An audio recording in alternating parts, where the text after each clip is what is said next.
থেকে ব্যথাটা বাড়বে।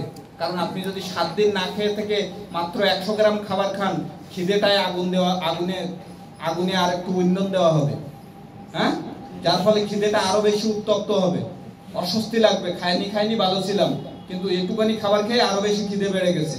বিষয়টা এরকমই দাঁড়ায়। বুঝেছেন আমার কথা? তো সেই জন্য এটা ব্যথার ওষুধ নয়। ক্যালসিয়াম যে অল্প একটু খাইলেই ভালো ঠাই জিজ্ঞাসা করা যাবে না। অভাব হবে, ডিস্ক চেপে যাবে, তখন সেক্ষেত্রে জিঙ্ক ব্যবহার করব।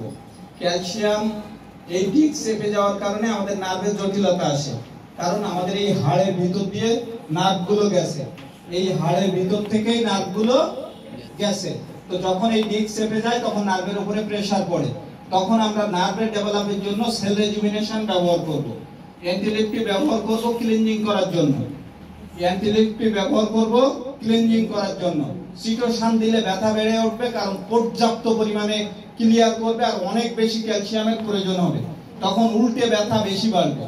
তাই ক্যালসিয়াম অবশ্য বোন ম্যারো বা বোন ক্যান্সারের সর্বশ্রেষ্ঠ জিনিস, হ্যাঁ, কিন্তু সেক্ষেত্রে ক্যালসিয়াম ব্যবহার করতে হবে ডেলি 2-3টে করে চিটোসান ব্যবহার করলে। আর যদি আপনারা কম ক্যালসিয়াম ব্যবহার করেন তাহলে অ্যান্টিলিপ্টিক ব্যবহার করতে হবে। কথা বুঝতে পারছি আমরা?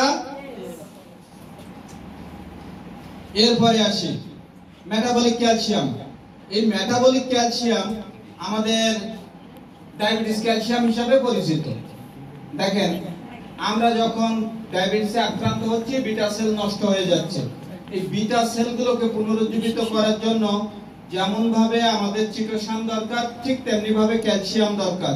সেরকম ভাবে জিমনেমা নামক একটা জিনিস দরকার।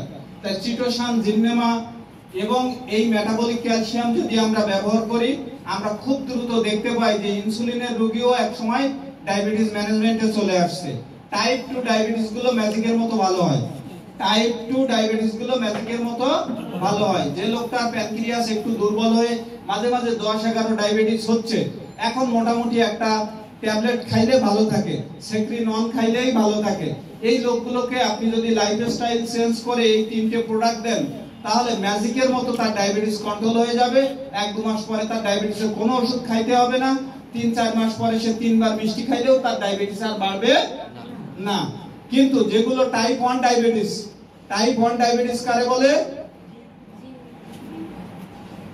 জেনেটিক ভাবে তার ডায়াবেটিস হয়েছে, অর্থাৎ 20-21 বছর বয়সে ডায়াবেটিস হয়ে গেছে, 28 এর আগে ডায়াবেটিস পূর্ণাঙ্গ রূপে ধরে গেছে।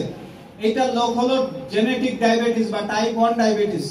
এই ডায়াবেটিস সহসা ভালো হবে না, এই ডায়াবেটিস সহসা ভালো হবে না, তাকে সারা জীবন ম্যানেজমেন্টে রাখতে হবে। তো এই ম্যানেজমেন্টে রাখার জন্য রোগী হলে বাইরে বসান।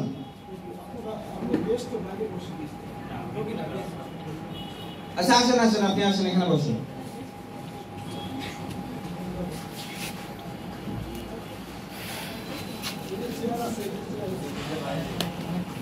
তো এই ডায়াবেটিস ক্যালসিয়ামের সাথে যদি আমরা চিটোসান এবং জিমনেমা ইউজ করি, তাহলে খুব বেটার রেজাল্ট একটা ডায়াবেটিস রোগীকে আমরা দিতে পারবো। তাহলে আমরা কি বললাম? টাইপ 1 ডায়াবেটিস জীবনে কোনোদিন ভালো হবে না, সারা জীবন ম্যানেজমেন্টে থাকতে হবে। অর্থাৎ যাদের 28 এর মধ্যে ডায়াবেটিস হয়ে যাচ্ছে, যাদের 30-35-40 এ ডায়াবেটিস হচ্ছে, 50-60 এ ডায়াবেটিস হচ্ছে, ট্যাবলেটের ম্যানেজমেন্ট কিংবা সামান্য ইনসুলিনে চলছে, তাদের আমরা একটা প্রপার ম্যানেজমেন্ট দিলে, এটা টাইপ 2 ডায়াবেটিস, তাদের আমরা একটা ভালো রেজাল্ট দিতে পারবো। কিন্তু যারা টাইপ 3 তে গেছে, 3 বার ইনসুলিন নিচ্ছে, 20-30 ডায়াবেটিস, মাঝে মাঝে 28, মাঝে মাঝে 30, মাঝে মাঝে আবার নীল, এই ব্যক্তিদের আমরা ভালো করতে পারবো না। তাই টাইপ 1 এবং টাইপ 3 এই দুটো ক্যাটাগরি ডায়াবেটিস কিন্তু কখনো ভালো করা যায় না। তাহলে এই দুটো ক্যাটাগরির লোকের আমরা কি করতে পারি? ম্যানেজমেন্টে রাখতে পারি, কিছুটা উপকার দেখাতে পারি। তাহলে ডায়াবেটিস কি সব ভালো হবে? সব ডায়াবেটিস ভালো হবে না, বুঝছেন? আর ডায়াবেটিসের রোগীর ক্ষেত্রে কোন সময় হঠাৎ করে তার ডায়াবেটিসের ওষুধ বন্ধ করে দিয়ে আমরা এই প্রোডাক্টগুলো দেব না। 1-1.5 মাস দেওয়ার পরে ধীরে ধীরে প্রোডাক্ট কমাবো এবং এটাই করব। জোরে তালি হয়ে যাক আমাদের জাহিদুল ভাই দোয়া করে না।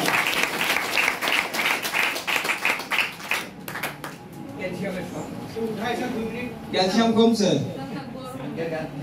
গরম করে আপনাদের মাথার উপরেই খান। যারা এই যে ফ্যান ছাড়া বসে আছে তারা কি বলবে?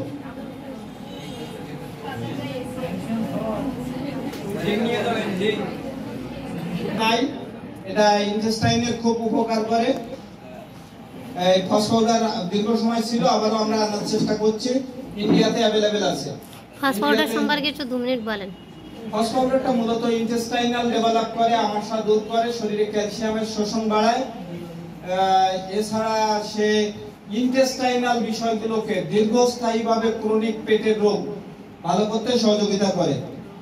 তো আমরা এবারে আসি ল্যাসেথিন। ল্যাসেথিন আসলে দেখেন মানব সভ্যতার উন্নতি কোথা থেকে হয়েছে? এখান থেকে। বুঝতে পারলেন? আজকের এই ব্রেনের উন্নতি সাধনের কারণে এই মগজটাকে খাটিয়ে আজকের এই সভ্যতা এই জায়গায় পৌঁছেছে।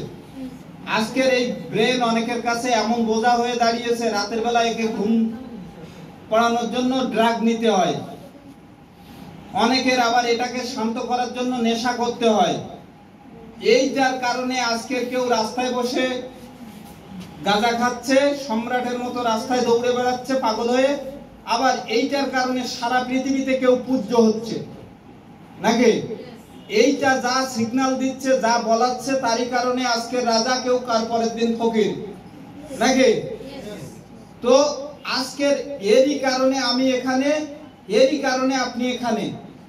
এই নিয়েই আপনার সমস্যা, এই নিয়েই আপনার সুবিধা, এই নিয়েই আপনার ভবিষ্যৎ, এই নিয়েই আপনার বর্তমান নাকি? তার নাম কি? মগজ। তার নাম মস্তিষ্ক, যা আপনার 50,000 সুপার কম্পিউটারের সমান। আজকে দেখেন 3টে কণা, হোয়াইট ম্যাটার,